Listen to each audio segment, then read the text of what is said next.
are beginning week 5 of Operation Epic Fury. Here's a look at some of the latest developments in the conflict. President Trump says he wants a speedy end to the war. Reports of backchannel talks between the U.S. and Iran are gaining support by several countries anxious to bring peace talks to the table. More than 20 countries have now signaled they're ready to help secure the Strait of Hormuz for traffic of ships. And the elite 82nd Airborne was recently deployed to the Mideast, in addition to the U.S. Marines already on the way. The prospect of putting American boots on the ground raises the question of where is the Iranian revolution by the people to take control of their own country? Lisa Fletcher reports. U.S. intelligence officials say Iran's pre-war government is still standing, but under growing strain. The regime in Iran appears to be intact but largely degraded due to attacks on its leadership and military capabilities. President Trump initially seemed to hope the Iranian people would seize the opportunity. I call upon all Iranian patriots who yearn for freedom to seize this moment, to be brave, be bold, be heroic, and take back your country. President Trump has twice encouraged people to come out, take back their country. There have been rallies over decades, and yet the regime remained in power. What's it going to take to get the people of Iran to have a successful uprising? Right now, these attacks by United States and Israel gives us some advantage because regime had everything. Regime had the gun, regime had the money. It was impossible for us to fight with that regime. This scenario right now is very possible. Amir Fakhravir is a longtime opponent of the regime and founder of the National Iranian Congress, a U.S.-based opposition group advocating for a democratic Iran. He says this moment feels different. It follows years of unrest, including waves of protest that intensified in late 2025.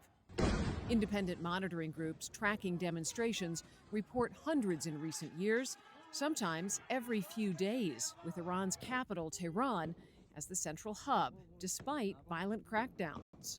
I have been fighting with this supreme leader for the last 34 years, since I was 16, and I was arrested for the first time. And me, my classmates, my friends, my family members, we were under torture. Because this regime have been brutal to everyone. And in this situation, yeah, the people inside, they have a good reason to be happy. But stepping out against the regime still comes with deadly consequences. Iran remains one of the world's top executioners. 3 men were executed by hanging last week.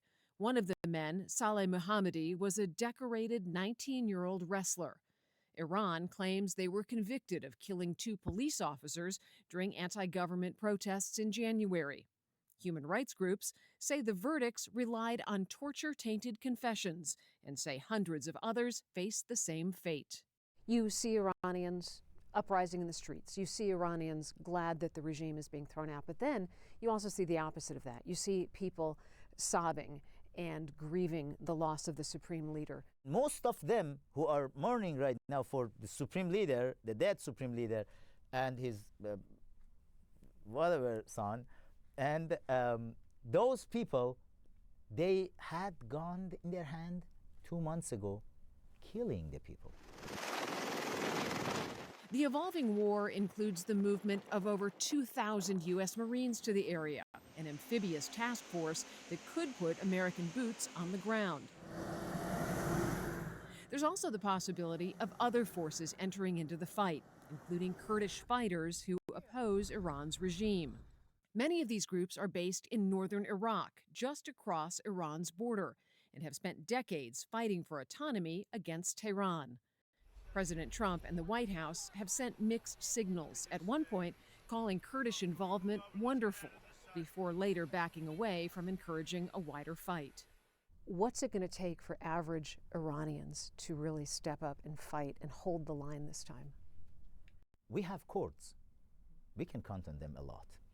The courts in eastern border of Iran, mostly they are in Iraq right now. They have been fighting with this regime for entire last 47 years. And they know how to use the gun, and we can trust them. Kurdish fighters have long fought Iran's regime for rights and autonomy, but experts warn their involvement could backfire, creating tension within NATO. That's because the Kurds have killed tens of thousands in Turkey, a NATO member, as part of territorial fights. How would Iran run if the regime was successfully overthrown? We had the plan for this at the National Iranian Congress for at least 16 years. We have been working on it. We just want to follow the footprint of American founding fathers. US Constitution, maybe some Americans, they think it's not perfect, but it's the best in the world. Do the people know what to do with the power once they get it? They've been without it for so long. The new generation, they are very smart, and they could understand what's the value of having a constitution in power instead of some people like king or like supreme leader in power. We learned from history, and we are Persians, and it's the time for us to come back to the civilized world. There may be a plan for what comes next, but getting there in a country where protests are crushed and absolute power is deeply entrenched is another challenge altogether. For Full Measure, I'm Lisa Fletcher.